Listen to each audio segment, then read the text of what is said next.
Welcome to Looking After. If you've been in a situation where your loved one has got disoriented or has got themselves lost, then this is one of the most scary parts of the dementia journey. About 60% of people with dementia are impacted by wandering, and it's an area that Looking After, we've helped lots of families to try and deal with the issues and to help them try and mitigate the issue of wandering. We've built up lots of tips of the signs to look for and also strategies of how to try and mitigate it, or if it does happen, what you do when it happens.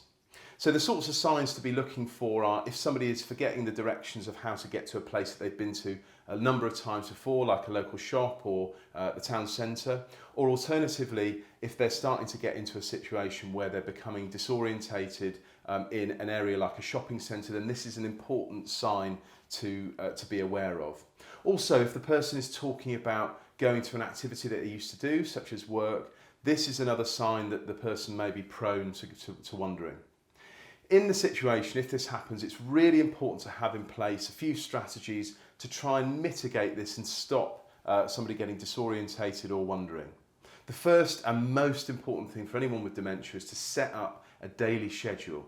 The schedule gives structure to the person and it really helps to try and mitigate the risk of them getting disoriented.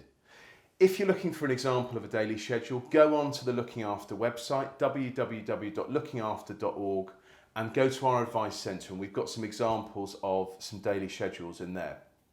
Also, if there's a specific time of day that the person may be prone to wandering, then put in place some activities to try and stop that.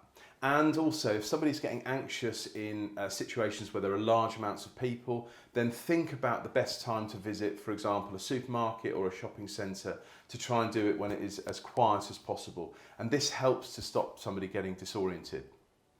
You can put in place the strategies, but there is always a risk that wandering happens. And it's very natural for somebody to go wandering. They may think that they're going to work, or alternatively, they may just be bored. So it's really important that you stay calm and so that you're able to be cool-headed and make decisions in a clear way. So the first thing to do with your plan is to have a list of all of the places that the person is going to visit or they may visit. So for example, local shop or a friend's house or the place of work that they used to be at. It's very likely that the person is going wandering to a place that they know. So having the list of places to go to is a really good idea. Also, put in place some contact details on their bag or on their wallet or around their wrist.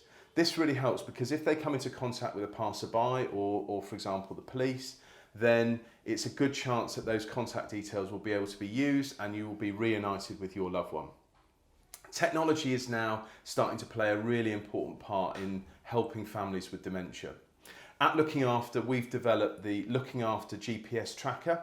The GPS tracker is a little pendant that hangs around the person's neck, and it allows the caregiver or loved ones to be able to see where that person is using our very simple app. Also, if the person gets lost or if they get scared, they can press the SOS button and that will call through either to you or to the caregiver or to the Looking After 24-hour helpline. It's really important to understand that wandering is a real feature of dementia. And although it's scary, it's important to put in place these strategies which will help you to feel calm and will also help you to try and mitigate wandering as much as possible. If you'd like any more information, go on to www.lookingafter.org and go to our advice centre, and there's lots of articles in there about wandering and all sorts of other issues around dementia. Also, give our care advisors a phone, and so they will be able to talk you through the products and services and tips that we have associated with wandering and how to mitigate this issue.